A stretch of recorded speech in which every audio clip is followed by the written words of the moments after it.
Hello बच्चों, welcome back again. Continue करते हैं chapter number 12 surface area and volume. Previous video में हमने एक्सरसाइज 12.1 के क्वेश्चन नंबर 1 to 6 सॉल्व कर चुके हैं। आज सॉल्व करेंगे आगे के क्वेश्चन। देखते हैं क्वेश्चन नंबर 7 में क्या दिया है और मैं फाइंड आउट क्या करना है। Important thing calculation. बच्चों यहां आपको कैलकुलेशन पे पूरा ध्यान देना है, कोई भी मिस्टेक नहीं करना है और हम आसान तरीके से कैसे रिक्वायर्ड टर्म की वैल्यू कैलकुलेट कर सकते हैं वो भी आज हम देखने वाले हैं। चलिए शुरुआत करते हैं क्वेश्चन नंबर 7 से। A tent is in the shape of a cylinder surmounted by the conical top. देखिए एक फिगर बनाया मैंने, ये एक टेंट का शेप है जिसका नीचे का पोर्शन क्या है, सिलेंड्रिकल शेप में। देखिए दिख रहा है cylindrical shape, surmounted by the conical top. इसका टॉप क्या है टेंट का, कोनिकल शेप में है। So top of the tent is in conical shape और नीचे का जो नीचे का पोर्शन है वो सिलेंड्रिकल शेप में है। और दिया क्या है, नीचे वाला जो पोर्शन है सिलेंड्रिकल शेप में उसका बेस का डायमीटर दिया है, कितना है 4 metre. Diameter of the base circular shape में रहेगा, उसका बेस डायमीटर कितना है 4 centimetre. Height of the cylindrical portion is 2.1 metre. Tent का जो सिलेंड्रिकल पोर्शन है उस सिलेंड्रिकल पोर्शन का हाइट कितना दिया है 2.1 मीटर। और साथ में एक और चीज दी है, slant height of conical portion, जो कि ऊपर वाला पोर्शन है कोनिकल शेप में, उसका स्लांट हाइट दिया है। ओके, फिर से एक बार, सिलेंड्रिकल पोर्शन के बेस के डायमीटर दिए, height of the cylindrical portion दिया है और जो कोनिकल पोर्शन है ऊपर वाला उसका स्लांट हाइट दिया है। अब यहां देखिए बच्चों, कोन और सिलेंडर का कॉम्बिनेशन यहां फिगर में दिख रहा है। तो यहां हमें क्या ध्यान देना है, जो भी diameter of base of the cylindrical portion रहेगी सेम डायमीटर यहां कोनिकल पोर्शन के लिए भी रहेगी। मतलब कोन का डायमीटर और सिलेंड्रिकल पोर्शन का डायमीटर सेम रहेगा। ओके, इससे क्या निकाल लेंगे हम, अगर डायमीटर 4 सेंटीमीटर है तो यहां से आ जाएगा रेडियस 2 मीटर और रेडियस किसका रहेगा, सिलेंड्रिकल पोर्शन और कोनिकल पोर्शन दोनों का रेडियस सेम रहेगा, दैट इज 2 मीटर। अब फाइंड आउट क्या करना है। अब ये जो टेंट है एक पर्टिकुलर कैनवास से बना है, तो इसमें इस टेंट को बनाने के लिए कैनवास कितना यूज हुआ है, मतलब हमें निकालना क्या है, area of the canvas use for making this tent. तो पहला पार्ट वही है, find the area of the canvas use for making tent. और दूसरे पार्ट में निकालना है हमें कॉस्ट ऑफ कैनवास, जितना कैनवास इस टेंट को बनाने में लगा है उस कैनवास का कॉस्ट। कैनवास मतलब एक तरह का कपड़ा समझ लीजिए जो टेंट बनाने में यूज होता है। ठीक है, तो हमें दो चीजें यहां फाइंड करना है, find the area of canvas and cost of canvas. अब रेट भी दिया है, यहाँ रेट किस रेट से कैनवास अवेलेबल है मार्केट में। तो कैनवास का रेट कितना है, ₹500 पर मीटर स्क्वायर। मतलब 1 मीटर स्क्वायर कैनवास का रेट कितना है, ₹500। तो जितना भी मीटर स्क्वायर कैनवास यूज हुआ होगा टेंट बनाने के लिए उसका हमें टोटल कॉस्टिंग निकालना है। चलिए सॉल्यूशन करते हैं। और देखिए सॉल्यूशन में क्या फाइंड करेंगे, सबसे पहले एरिया ऑफ कैनवास। अब यहां देखिए आपको एक चीज माइंड में रखना पड़ेगा, जो टेंट का बेस है, फ्लोर है या तो लैंड है, वहां कैनवास यूज बिल्कुल नहीं होगा। क्वेश्चन में भी ये दिया है, अगर नहीं भी दिया है तो भी आपको बेस एरिया कंसिडर नहीं करना है। तो कौन सा एरिया कंसिडर करेंगे हम, CSA of conical portion plus CSA of cylindrical portion. ये दो एरिया माइंड में लेके चलना है। तो यहां लिखेंगे हम area of canvas use is equal to CSA of what, cone plus cylinder. Cone का सीएसए और सिलेंडर का सीएसए दोनों को ऐड कर देना है, जिससे कि हमें total area of the canvas जो यूज हुआ है टेंट बनाने के लिए वो मिल जाएगा। ठीक है, तो सबसे पहले हम इसे फाइंड आउट कर लेते हैं। चलिए सीएसए, कोन का सीएसए क्या होता है, pi r l, okay, plus cylinder का कर सरफेस एरिया क्या होगा 2 पाई आर एच। ठीक है, अब कैलकुलेशन को आसान बनने के लिए मैं बार बार आपको एक सिंपल सा ट्रिक बताता हूं, आज फिर से एक बार रिपीट करेंगे।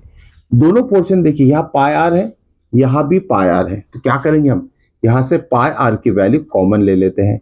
ब्रैकेट में क्या रहेगा यहां से L फॉर स्लांट हाइट, और यहां क्या रहेगा 2 इंटू H फॉर हाइट। किसकी हाइट है ये? सिलेंड्रिकल पोर्शन की। अगर यहां वैल्यू सब्सटीट्यूट कर देते हम, पाई की वैल्यू 22/7, R फॉर रेडियस कितना है 2 मीटर, ठीक है लिख लिया 2 मीटर, इंटू स्लांट हाइट कितना है 2.8 मीटर, प्लस 2 इंटू H क्या है? Height of the cylindrical portion जो है हमारे पास 2.1। ये वैल्यू सब्सटीट्यूट करने के बाद हम क्या करेंगे? कैलकुलेशन 22 इंटू 7 कितना होगा? 44/7 वैसे ही रखना है आपको। चलिए नेक्स्ट स्टेप में क्या करेंगे? 2.8 वैसे ही रखिए, पहले मल्टीप्लीकेशन करना है। 2 इंटू 2.1 कितना होगा? 4.2। अब ये दोनों को ऐड कर दीजिए तो क्या आएगा आपका आंसर पता है? ये 44/7 वैसे ही रखिए, 44/7 इंटू, देखिए 2.8 में 0.2 ऐड करेंगे तो ये 3 हो जाएगा, 3 + 4 7 इंटू 7 आ जाएगा, 7 कैंसिल हो जाएगा। आपका आंसर कितना आएगा? Area of canvas use is 44 metre square. Calculation को आसान बनाना सीखिए, ओके। बहुत ज्यादा कैलकुलेशन को मतलब एक्सटेंड मत कीजिए। सबसे इंपॉर्टेंट होता है ये टाइप का कैलकुलेशन कॉमन निकाल के और भी आसान बनाया जा सकता है कैलकुलेशन। तो इस तरीके से हमने क्या निकाल लिया? Find the area of canvas, जो क्या है हमारा 44 मीटर स्क्वायर। इसके बाद सेकेंड पार्ट में क्या निकालना है? कॉस्ट ऑफ कैनवस, और रेट कितना दिया है? रेट दिया है ₹500 पर मीटर स्क्वायर। तो कॉस्ट ऑफ कैनवस कैसे निकालेंगे? चलिए यहां कर लेते हैं। Cost of canvas use, okay, is equal to जो रेट है उस रेट से हमें टोटल एरिया कैनवस का जो हमने फाइंड आउट किया है रेट से मल्टीप्लाई कर देना, मतलब 500 इंटू 44, ठीक है। अब देखिए 2 जीरो है इसके पास, 500 के पास 2 जीरो पहले लिख लीजिए, फिर रह जाता है 5 इंटू 44 कितना होगा? 220। तो कितना अमाउंट आया? ₹22,000। ये रहेगा कॉस्ट ऑफ कैनवस जो यूज हुआ है टेंट बनाने के लिए, ठीक है। It's so easy to calculate. चलिए ये था क्वेश्चन नंबर 7। अब सॉल्व करते हैं question number 8। Again very very important question, ध्यान में रखना कैलकुलेशन। देखिए क्वेश्चन नंबर 8 में क्या दिया है इससे पहले समझ लेते हैं। अगर क्वेश्चन नहीं समझेगा तो हम सॉल्यूशन कैसे फाइंड करेंगे? ओके, क्वेश्चन समझना बहुत जरूरी है। फ्रॉम अ सॉलिड सिलेंडर, एक सॉलिड सिलेंडर है, ओके, सॉलिड मतलब समझ जाइए आप, सॉलिड, ओके, कोई खाली नहीं उसमें अंदर portion. From a solid cylinder with height 2.4 centimetre. अब सिलेंडर की हाइट कितना है? यहां 2.4 centimetre is the height. H is equal to 2.4 centimetre. किसकी हाइट है ये? सिलेंड्रिकल पोर्शन, सॉलिड सिलेंडर की हाइट है 2.4 centimetre, okay. And its diameter is 1.4 centimetre. Diameter कितना दिया इसका? 1.4 centimetre diameter of base of the cylindrical portion, ठीक है। या तो सिलेंडर का डायमीटर दिया उससे रेडियस आ जाएगी। देखिए 14 का हाफ कितना होता है? हाँ 14 का हाफ 7 होता है, लेकिन डेसिमल यहाँ 1 डिजिट तो यहां भी देना पड़ेगा। तो 1.4 का हाफ कभी भी ध्यान में रखिए 0.7 होगा, ओके। तो यहां रेडियस कितना है? 0.7 सेंटीमीटर। अब आगे की बात क्या बोला गया है? From a solid cylinder with height 2.4 centimetre and diameter 1.4 centimetre, a conical cavity of same height and diameter होलोड out. इस सॉलिड सिलेंडर में से एक कोनिकल पोर्शन दिख रहा है, ये कोनिकल पोर्शन को अंदर से होलोड आउट निकाल लिया गया है। सॉलिड में से कोनिकल पार्ट निकाल लिया गया है, और कितना कोनिकल पार्ट निकाला है? जितना हाइट ऑफ द सिलेंडर है, ओके, और डायमीटर जो सिलेंडर का है कोनिकल पोर्शन का भी डायमीटर उतना ही है। इतना कोनिकल पोर्शन हमें इसमें से सॉलिड सिलेंडर में से निकाल लिया गया है, ठीक है। तो यह कोनिकल पोर्शन का डायमीटर वही होगा जो सिलेंड्रिकल पोर्शन का डायमीटर होगा, ओके। और हाइट ऑफ द कोन ये भी उतना ही होगा जितना हाइट ऑफ द सिलेंडर होगा। तो यह सबसे पहले माइंड में क्या रखना है आपको?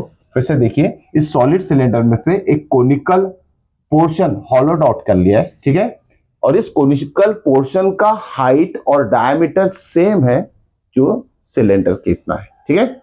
जितना सिलेंडर का हाइट और डायमीटर है उतना ही इस कोनिकल पोर्शन जो होलोड आउट किया है उसका भी हाइट और डायमीटर सेम है। ओके, यहाँ जो डायमीटर और हाइट दी है ना सिलेंडर के लिए, वही हाइट और डायमीटर हमें कोनिकल पोर्शन के लिए भी लेना है। ठीक है, तो एच और आर सेम रहेगा सिलेंडर और कोन दोनों के लिए। अब इसमें क्या फाइंड करना है, find the total surface area of remaining solid. जब इसमें से कोनिकल कैविटी हॉलोड आउट कर लेंगे, जितना भी सॉलिड रह जाएगा, बाकी रह जाएगा, उस सॉलिड का हमें total surface area find out करना है। कैसे करेंगे देखिए।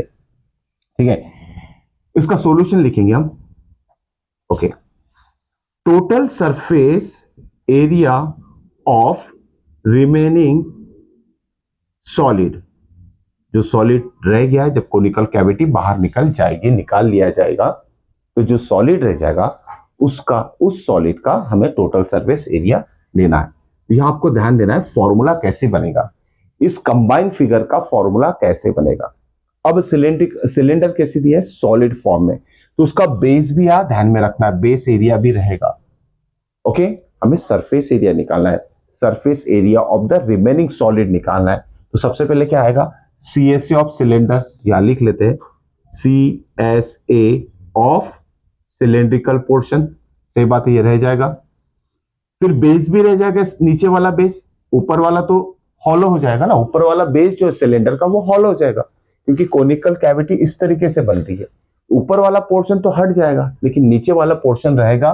बेस एरिया ऑफ सिलेंडर क्या है, सर्कुलर फॉर्म में है। ठीक है, area of base of cylinder, ठीक है, प्लस अभी जो कोनिकल कैविटी है, इसका अंदर वाला जो एरिया है वो रहेगा CSA ऑफ कोन, तो वो भी पोर्शन एक्सपोज हो जाएगा। ठीक है, ध्यान में रखना है। तो इसमें इंक्लूड क्या रहेगा, और से ये area plus CSA of what, conical portion, CSA of cone. इस तरीके से कॉम्बिनेशन का फॉर्मूला बनेगा सिलेंडर और कोनिकल पोर्शन मिला के। चलिए अब फॉर्मूलाज लिखते हैं इसके। CSA ऑफ सिलेंडर क्या होता है, 2 पाई RH plus area of base of the cylinder क्या है, सर्कल है, तो एरिया ऑफ सर्कल क्या होता है, पाई R square, plus CSA of cone क्या होता है, कोन का CSA होता है पाई RL। ठीक है, फिर से कंबाइंड फिगर का फॉर्मूला एडअप होते गया अलग अलग पोर्शन के लिए। ठीक है, अब इसको आसान कैसे बनाएं, तो कुछ नहीं, कॉमन देखिए क्या टर्म आ रहा है, पाई आर, तो यहां पाई आर कॉमन ले लीजिए, आप पाई आर कॉमन ले लीजिए, यहां से रहेगा 2H। Okay, plus pi R square में से एक आर बाहर आ गया, एक अंदर रहेगा, प्लस पाई आर बाहर आ गया, L आ जाएगा। अब हमारे पास इसमें से कौन सी वैल्यू अवेलेबल नहीं है, तो वो है स्लांट हाइट, या स्लांट हाइट हमारे पास नहीं है। अब यहां देखिए बच्चों, यहां से रेडियस तो हम यहां लिख लेते हैं, रेडियस इज इक्वल टू 0.7, क्योंकि डायमीटर था 1.4। ठीक है, अब क्या बोला गया, कोनिकल पोर्शन का जो हाइट है वो equal to the height of the cylinder है।